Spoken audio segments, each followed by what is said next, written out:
Greetings, Commanders, and welcome back to Archimedes Station for Tuesday News Day.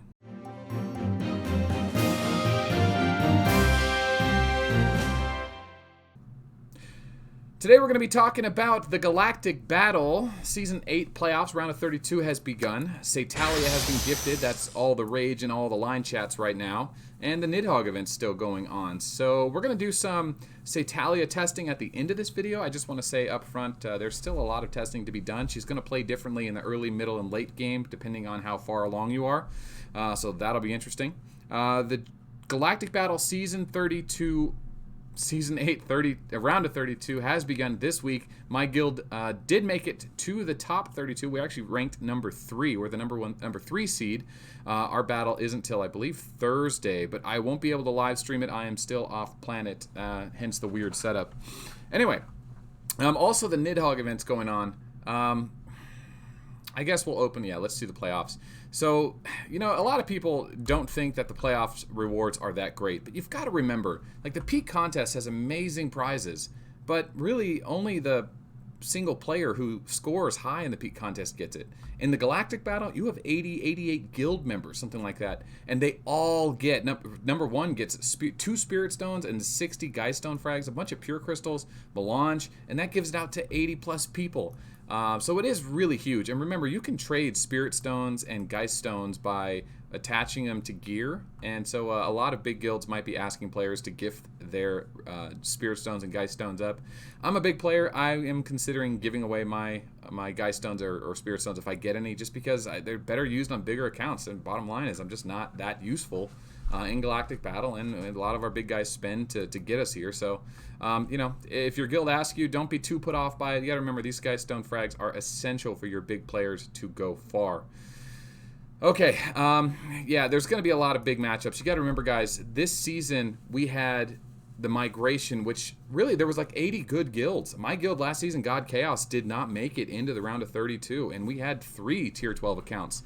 A lot of those players have merged into mega guilds. So the top 32 guilds here are guilds that may not have had a chance, that got a chance, or maybe they picked up a few players. But a lot of these super guilds have a lot of the players that didn't make it. So as far as like effort is concerned and like community involvement and game involvement, I like the migration patch. It's bringing a lot of players together that maybe didn't have a chance in the playoffs.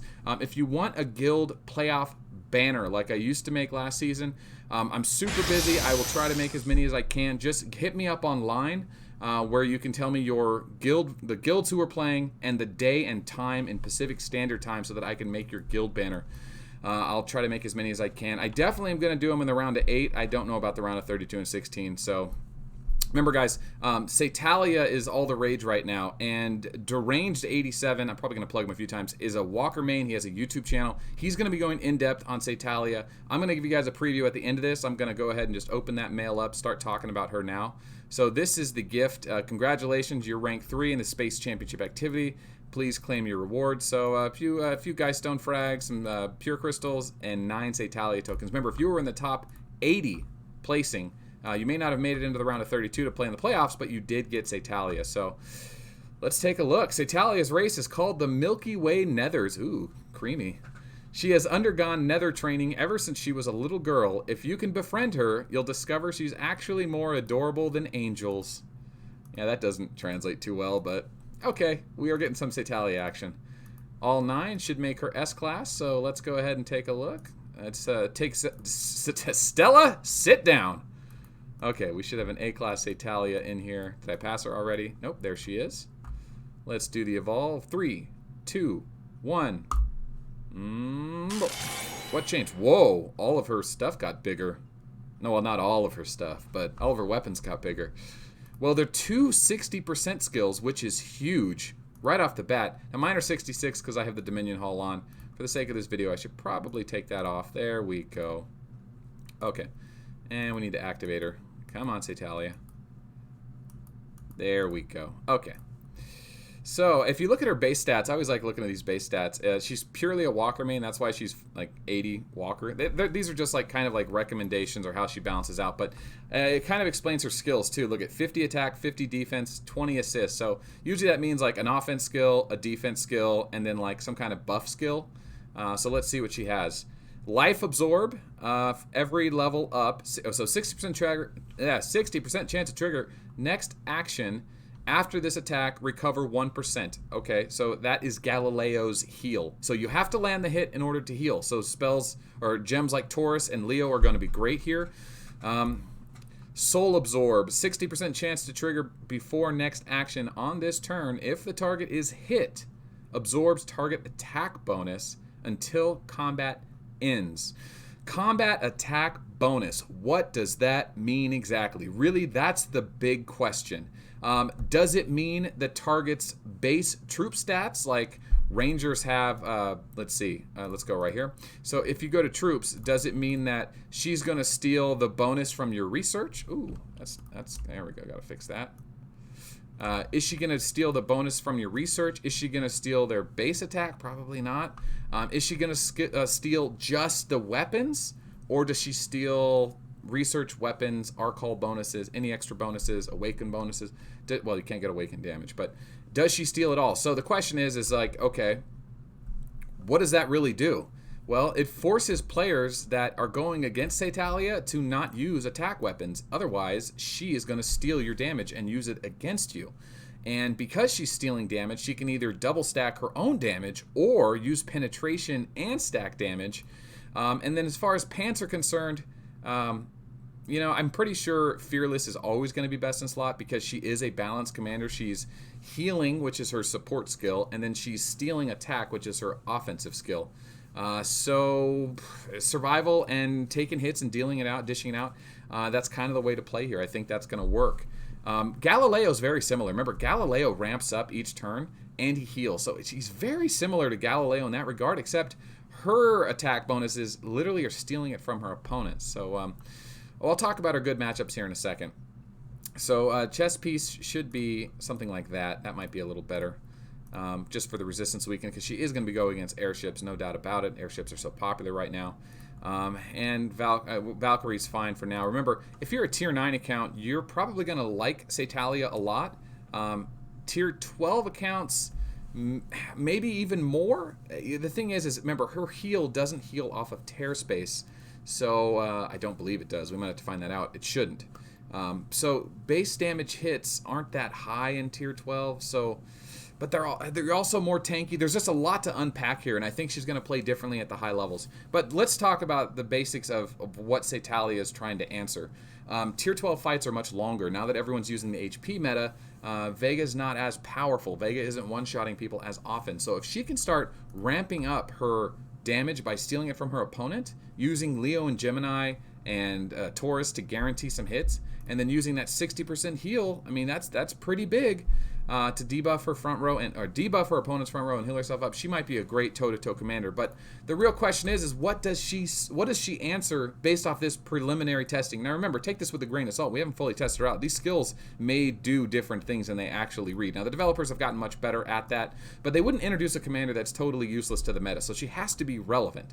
So she's going to be good against commanders who stack attack damage. Well, that rules out Elf and Rogers and Reinhardt. So she's not going to be good against the defense comms. Also, she doesn't have a solution to the Rogers problem where he goes immune.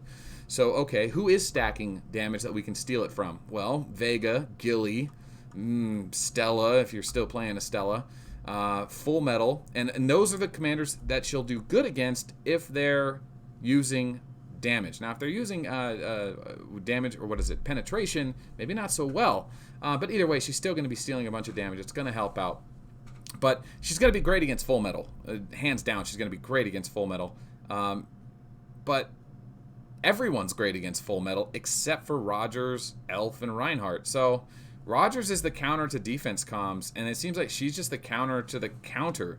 And she's not going to do well against Vega and Gilly, right? I mean, maybe in a toe-to-toe fight she'll do a lot better than Full Metal, but Full Metal's main job is to tackle the Rogers problem. So we're going to be unpacking Satalia in the weeks to come. Look for Deranged video on Thursday. He said he'll be dropping a video Thursday going in-depth on Satalia so that we can really kind of get an idea of what she's capable of with Tier 12 and his gear. And we're going to start seeing a lot more of her in peak contests, so we're going to get a lot more replays to choose from. But you also want to remember that Peak Contest does play a little differently than real combat because you don't get the benefits of research and you don't get your Arcall, which can be a huge deal. while I'm leveling up my Satalia, let's talk about the Nidhogg event, and then I'll get to some replays showing her skills in action.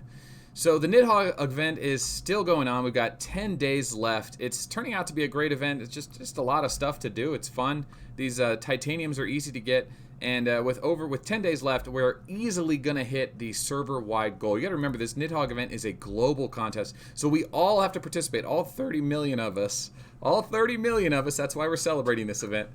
Need to turn in this many alloys or get this many points to unlock this final one. You have to individually turn in 2,100 points, which is easy to do by just doing the dailies, which should be doable. Not easy, but doable for free-to-play accounts. So we're all going to get this unlocked at the end. 2 pure crystals, advanced ender permits. We're not going to get an arc hall. It's building an arc hall. This arc hall may become available once another event comes around, but at the end of this event there may be another follow-up event, but the end result is not going to be the Nidhogg Hall as a ship for us to use. And remember, there is awesome rewards for those of you guys that are competing and spending money. Look at all these big players. Jeez, Odad was on top for a while, but it looks like John 99. Who's John 99? Oh my god, this guy's throwing down on this event. Okay, we've also got a buy one get one melange that passed, and now we have a buy one get one mags success rate for adding leadership. So this is a great opportunity to level up your full metals and Rogers to be more competitive in peak contests, or level up your Satalia if you want to go that route.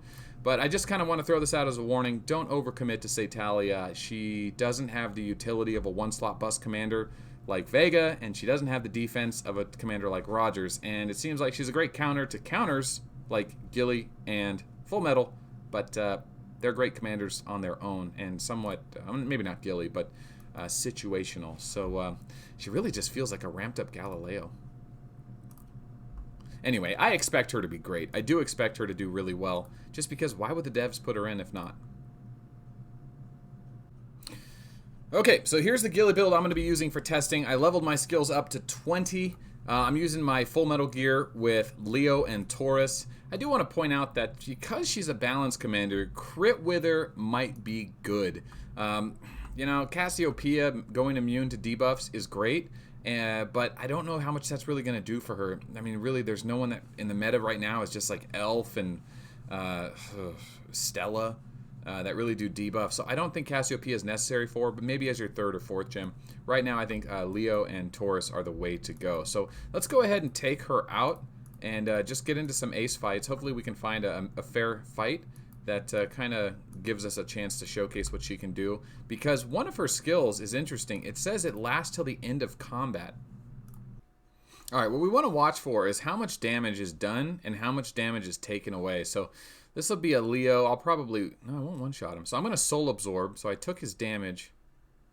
And I hit for 250-something million? How much was that? Jesus. There's another Leo, 243. That should have been the same hit. Okay. Let's see if we can get one without the bonus. Soul absorb again. Oh, 3 triggers in a row. Should be 2 points. No, 139. Oh, there was no Leo that time. Alright, so this is going to be a Taurus. This will be just double damage. Yeah. Hard to determine much from that.